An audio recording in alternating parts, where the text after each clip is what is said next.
Selamat berjumpa Bapak Ibu Saudara dimanapun Anda berada. Mari kita akan melanjutkan pemahaman Alkitab kita, diambil dari kitab Kejadian pasal 2. Kita sudah sampai ayat 23 dan ayat 24. Saya akan membacakan untuk kita. Lalu berkatalah manusia itu, inilah dia, tulang dari tulangku dan daging dari dagingku. Ia akan dinamai perempuan, sebab ia diambil dari laki-laki. Sebab itu, seorang laki-laki akan meninggalkan ayahnya dan ibunya dan bersatu dengan istrinya, sehingga keduanya menjadi satu daging. Nah, saudara-saudara, di kesempatan yang lalu kita sudah membaca dari ayat sebelumnya bahwa makhluk yang sepadan yang menjadi penolong manusia, penolong laki-laki itu adalah perempuan, ya, yang kemudian kita menyebutnya Hawa. Alkitab mengatakan dia Hawa. Nah, saudara-saudara, lalu kemudian di dalam ayat yang ke-23, ketika manusia itu siuman, dia menjadi sadar dari tidurnya yang panjang itu, ya. Lalu kemudian dia mengatakan dan dia menyadari serta mengakui bahwa perempuan itulah yang menjadi bagian dari dirinya. Tulang dari tulangku dan daging dari dagingku, kata kata Adam. Ya, sebab perempuan itu diambil dari laki-laki. Kita membaca pada bagian ini bahwa Adam menyadari sang penolong itu, yaitu Hawa, adalah bagian dari dirinya. Ya. Dan saudara, bagian ini sering sekali, kedua ayat ini menjadi dasar dari pernikahan Kristen. Ya. Pernikahan Kristen sudah mempunyai tujuan. Yang pertama, sebagaimana yang dituliskan di dalam Kejadian 1 ayat 28, yaitu supaya melalui pernikahan laki-laki dan perempuan, maka akan dihasilkanlah keturunan. Ya, dan keturunan itu bersama dengan bekerja sama dengan seluruh makhluk yang lain, memelihara alam semesta ini, ya, untuk menguasai bumi. Nah, tetapi bukan itu saja, saudara-saudara. Laki-laki dan perempuan dipersatukan supaya juga mereka bisa saling menolong seorang dengan yang lain, bisa saling menyatakan atau menjalani kehidupan sosial di dalam keluarga mereka. Ya, ada orang tua, ada anak, ada cucu, nanti menjadi sebuah keluarga, menjadi sebuah komunitas di dalam hubungan sosial yang sangat indah, sehingga kekosongan dari diri manusia tentang kebutuhannya untuk bisa bersosialisasi, berelasi, itu terpenuhi karena ada komunitas, ada makhluk yang lain, yaitu manusia juga melalui perkawinan. Nah, saudara, tetapi yang lebih mendalam lagi bukan itu saja. Laki-laki dan perempuan dipersatukan untuk bisa saling mengasihi, saling mencintai, hidup bersama di dalam suka dan duka, hidup di dalam segala macam keadaan, saudara-saudara, yang sangat erat hubungannya, sebagaimana yang dikatakan di dalam ayat 24 bahwa mereka kemudian menjadi satu daging.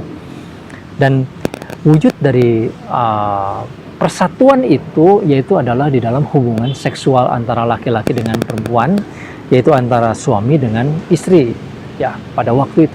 Itulah yang menjadi tujuan dari pernikahan, sehingga amanat Tuhan untuk menyelenggarakan pelestarian alam semesta ini, amanat Tuhan supaya manusia bisa beribadah kepada Tuhan, itu bisa terjadi secara sempurna ketika manusia bersama-sama, laki-laki dan perempuan, dan kemudian nanti keluarganya hidup bersama, saudara-saudara, untuk memuliakan Tuhan, untuk mengagungkan Tuhan. Jadi, saudara, yang menjadi dasar dari pernikahan, ketika Tuhan melembagakan, ya, menikahkan Adam dan Hawa, itu dengan tujuan yang mulia, supaya manusia mengalami kebaikan-kebaikan dan segala berkat Tuhan yang penuh, secara emosional, secara intelektual, lalu secara sosial, dan lebih daripada itu juga secara spiritual, secara rohani. Dan juga melalui pernikahan ini kehendak Tuhan bisa dinyatakan. kehendak Tuhan bisa dilestarikan, bisa dilakukan. Tuhan menginginkan ada kedamaian di dalam kehidupan. Tuhan menginginkan ada kesejahteraan, ada kelestarian alam semesta ini. Jadi saudara-saudara, Tuhan memang menghendaki pernikahan dari sejak awal. Model pernikahan yang terjadi di Taman Eden ini sudah adalah model yang sempurna, yang menjadi cikal bakal dari pola pernikahan yang terjadi pada saat ini. Nah, tetapi saudara-saudara, yang cukup menantang kita, ketika laki-laki dan perempuan dipersatukan, bagaimana status mereka? Apakah laki-laki dan perempuan tetap setara sebagaimana yang dituliskan di dalam kitab Kejadian 1 ayat 27, yaitu segambar dan serupa dengan Allah itu, laki-laki segambar dan serupa dengan Allah, perempuan segambar dan serupa dengan Allah. Apakah itu berarti bahwa mereka juga setara? Bagaimana mereka membangun sebuah kehidupan yang demikian intim di dalam kesetaraan? Bagaimana kalau mereka terjadi perbedaan keinginan sebagai manusia? Apalagi saudara-saudara, ketika manusia jatuh di dalam dosa, maka keinginan manusia tercemar. Hasrat manusia tercemar. Ya, ada nafsu, ada egoisme. Bagaimana kedua makhluk ini, laki dan perempuan, sebagai makhluk yang berdosa, bisa menyatakan kehendak Allah secara bersama-sama, melakukan keinginan secara bersama-sama.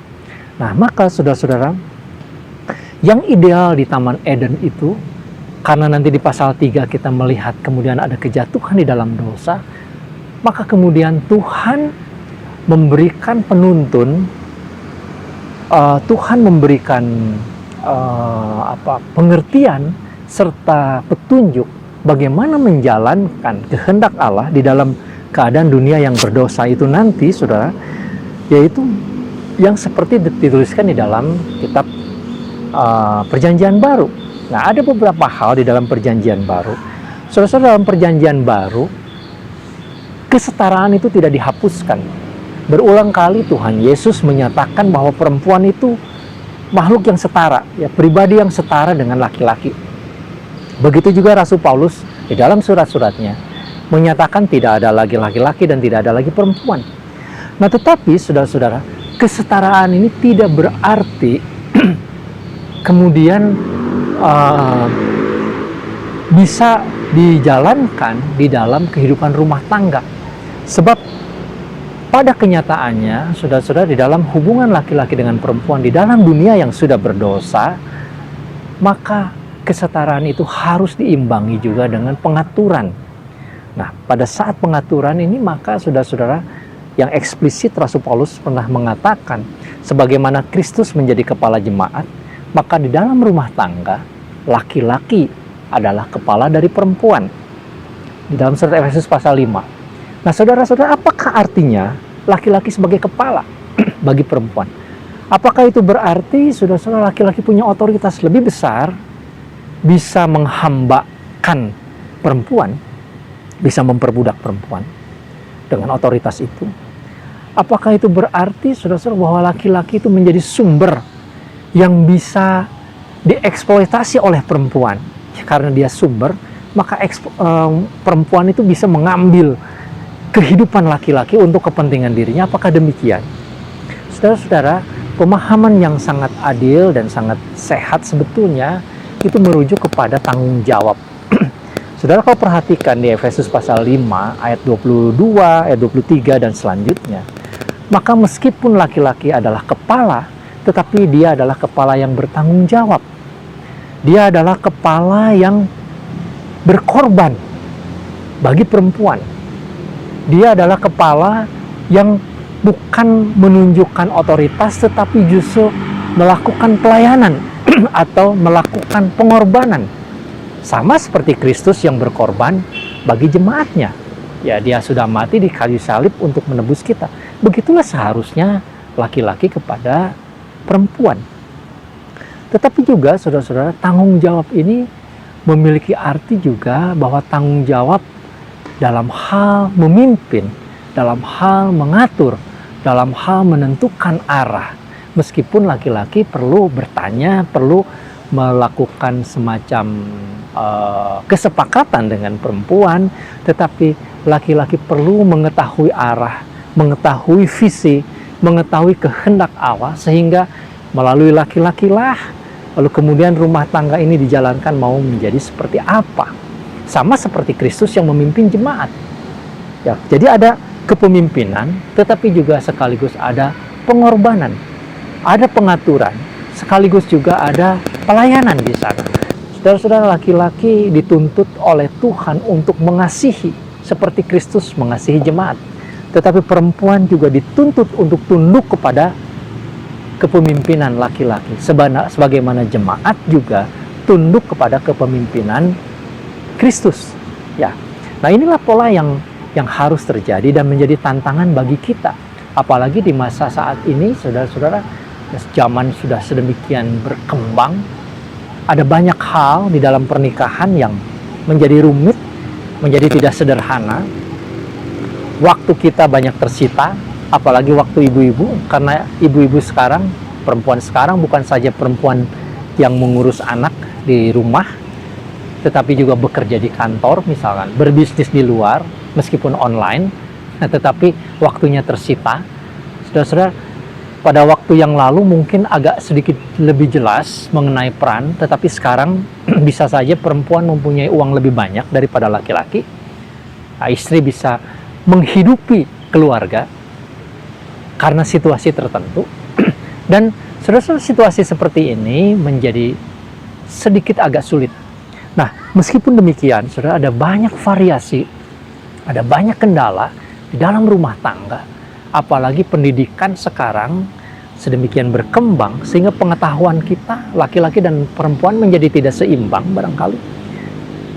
Bisa jadi pengetahuan perempuan sedemikian lebih luas sehingga kepemimpinan laki-laki itu menjadi kepemimpinan yang terlalu dangkal di hadapan istrinya, saudara-saudara. Nah, tetapi apapun, Tuhan menginginkan kita menjadi pasangan suami istri. Kalau saudara-saudara sudah menikah, dan mereka yang akan menikah, yang belum menikah, yang akan menikah, tetap mengikuti standar dan pola ini. Pernikahan Kristen adalah pernikahan yang mengacu kepada yang ideal di Taman Eden, dengan tujuan-tujuan yang tadi sudah saya sampaikan, tetapi juga di dalam penerapan-penerapan yang Tuhan Yesus tetapkan, para rasul tetapkan di dalam perjanjian baru, kita menjadi orang-orang yang belajar untuk mentaati kehendak Allah. Saudara-saudara, tidak cukup tentu bicara tentang pernikahan Kristen di dalam kesempatan ini. Tetapi yang saya ingin sampaikan, bahwa Tuhanlah yang menjadi sumber dari pernikahan. Tuhanlah yang menetapkan pernikahan. Dari sejak awal, ketika Adam dibangunkan oleh Tuhan, Adam diberikan Hawa. Tuhan yang mempertemukan. Maka pada saat ini, saudara-saudara, mengenai jodoh, kita harus meyakini bahwa Tuhanlah yang mempertemukan. Saudara mau mendapatkan jodoh siapa, kita tidak bisa berjumpa kalau Tuhan tidak mempertemukan. Ada faktor atau ada inisiatif dari Tuhan. Memang sesudahnya, saudara, kita juga punya keputusan apakah di dalam perjumpaan itu kita mau melanjutkan atau tidak. Ada tanggung jawab di dalam diri kita. Tetapi Tuhan yang mempertemukan, Tuhan yang menjodohkan. Nah, jadi saudara-saudara, itulah yang menjadi ketetapan. Maka kalau Tuhan yang mengatur dari sejak awal, kita perlu belajar dalam menjalani pernikahan untuk senantiasa mengacu kepada standar itu, kepada patokan itu. Jangan pernah menyimpang.